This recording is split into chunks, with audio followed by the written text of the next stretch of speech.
Bom dia, a paz do Senhor. Hoje eu vou meditar no texto que está no profeta Jonas, no Antigo Testamento, capítulo 1, a partir do verso 3.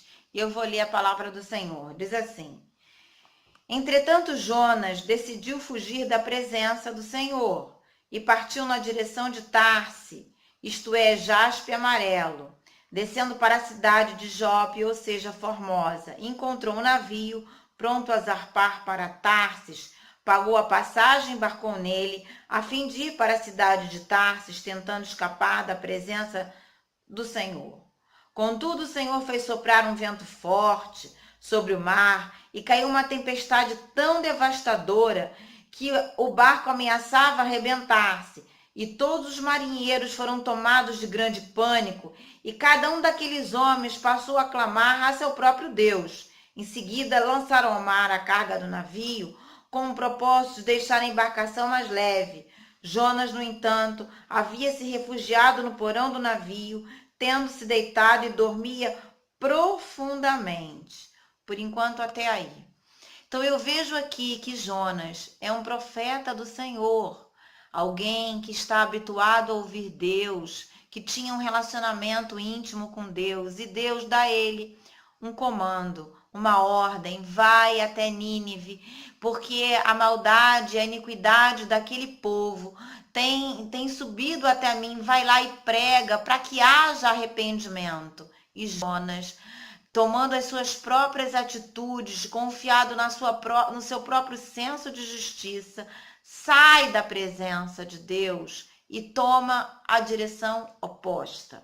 Vai para um caminho oposto. Então, o que eu vejo com isso? Que Deus, Ele nos dá o livre-arbítrio para nós decidirmos estarmos na presença do Senhor, obedecendo a sua voz, ou saímos da presença do Senhor. E a Bíblia diz que Jonas entrou naquele navio e tomou a direção contrária. Ele decidiu no seu coração em sair da presença de Deus. Quando nós saímos da presença de Deus pela desobediência, os ventos contrários são fortes, vem tribulação, vem luta, e o pior, atingimos pessoas que estão conosco no mesmo barco, que estão ao redor da nossa vida, que fazem parte da nossa história de vida, porque decidimos sair da presença de Deus. Só na presença de Deus nós alcançamos vitória. Só na presença de Deus nós agradamos ao Senhor. Só na presença de Deus recebemos as suas bênçãos. E foi exatamente o que Jonas fez. E a tempestade vai acontecer, e a Bíblia diz que um grande sono se abateu sobre a vida de Jonas. E é assim que nós ficamos fora da presença de Deus, dormindo, inoperantes. E aqueles marinheiros vão sacudir: olha, não é possível, essa tempestade é algo muito estranho, não é habitual esse tipo de coisa acontecer. Tem alguma coisa de errado? Aqueles homens que não conheciam ao Deus de Israel viram que alguma coisa não estava bem e foram até Jonas. E eu vou ver que lançaram sorte e viram que o problema estava em Jonas. E Jonas vai pedir para que eles lancem Jonas ao mar. E eu paro para pensar e vejo: olha, ele fugiu da presença de Deus, ele desobedeceu uma ordem de Deus. Agora, diante de toda essa tempestade, de todos esses açoites, ele tem um ato de coragem, ele decidiu não prejudicar aquelas pessoas do barco por causa da sua vida, decidiu poupar aquelas pessoas e se lançou ao mar para que a fúria do vento parasse. E muitas vezes nós não estamos dispostos a pagar o preço para abençoar as vidas que estão ao nosso redor. Só que aquilo ali era a consequência de uma desobediência.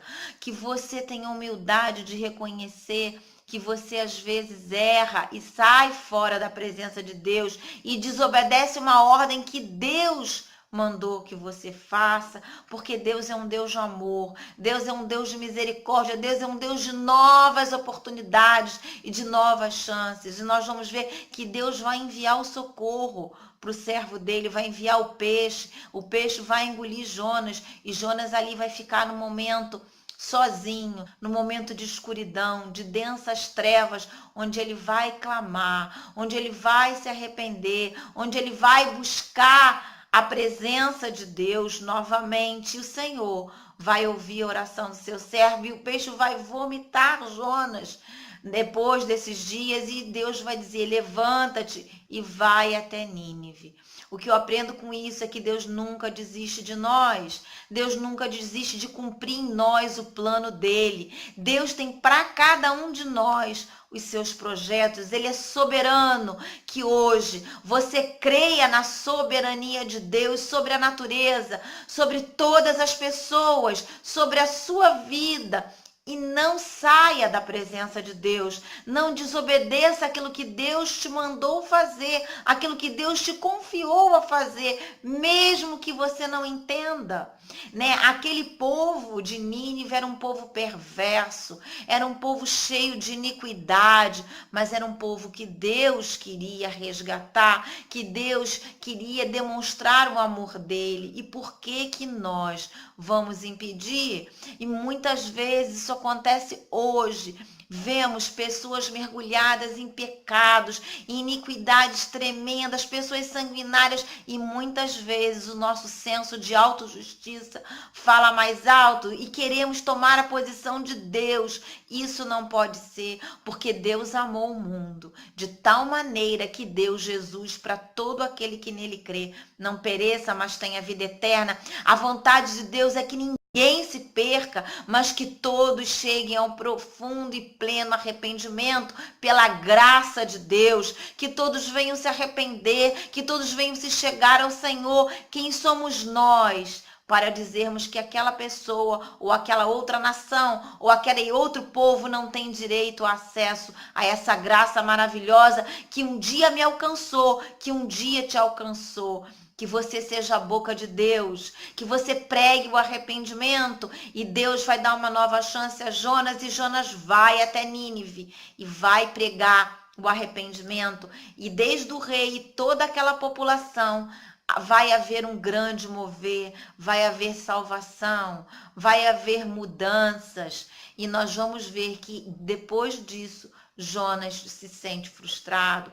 Queria mesmo que aquele povo recebesse o juízo pela sua iniquidade. Vamos parar de clamar por juízo. Deus é juízo e justiça, sim. É fogo consumidor, sim. E exerce como Ele quer, aonde Ele quer e na hora que Ele quer. Não somos nós que vamos dizer para Deus o que Ele deve fazer. A minha parte é amar, a minha parte é decidir obedecer, a minha parte é estar na presença de Deus, pregar a palavra de Deus, e o resto é o Espírito Santo que vai fazer, vai convencer do pecado, da justiça e do juízo, e trazer o homem ao arrependimento genuíno, porque essa graça está disponível para todos nós, para todos os povos, línguas e nações, que nós venhamos a ser verdadeiramente ungidos para esse serviço. Não tome a direção oposta,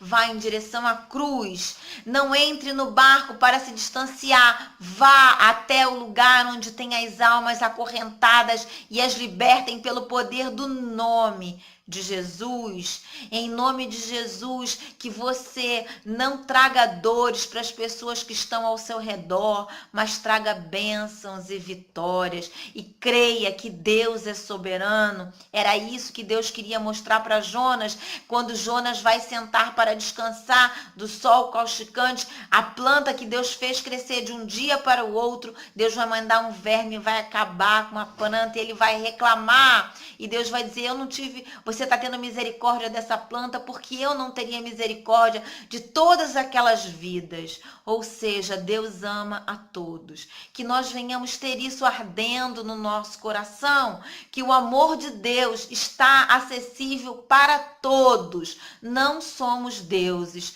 somos filhos, filhos da promessa, e a nossa parte é na direção da cruz, é mostrar a cruz, é mostrar Jesus, e o resto é o Senhor que vai fazer. Que hoje você não tome a direção e não saia da presença de Deus.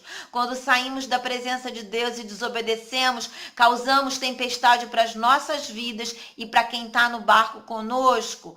E Deus não quer isso. Tenha cuidado com a sua boca, com as suas ações, e que hoje você venha se examinar e venha pedir: Senhor, faz eu entrar na direção que o Senhor tem para minha vida, faz eu trilhar o caminho que o Senhor tem para mim, e que eu não venha julgar, mas que eu venha decidir amar com o amor do Senhor Jesus. E aí a minha boca vai se encher da tua glória, a minha boca vai encher das palavras que vêm do céu, e essas palavras vão quebrar cadeias, romper grilhões e produzir frutos dignos de arrependimento. Use a sua boca para abençoar, use a sua boca para trazer vida e não morte. Não fique dormindo diante daquilo que está ao seu redor. Arregace as mangas, faça a obra de Deus para que o Senhor Jesus volte e venha buscar a sua igreja, porque estamos vivendo tempos difíceis e Deus quer que nós venhamos a pregar o arrependimento. Que hoje você se levante em oração e acredite na soberania de Deus. Deus é para todos os povos, línguas e nações, para todos aqueles que o receberem. Em nome de Jesus, abra a tua boca que o Senhor vai te encher hoje, nessa manhã. Tenha um bom dia em nome de Jesus.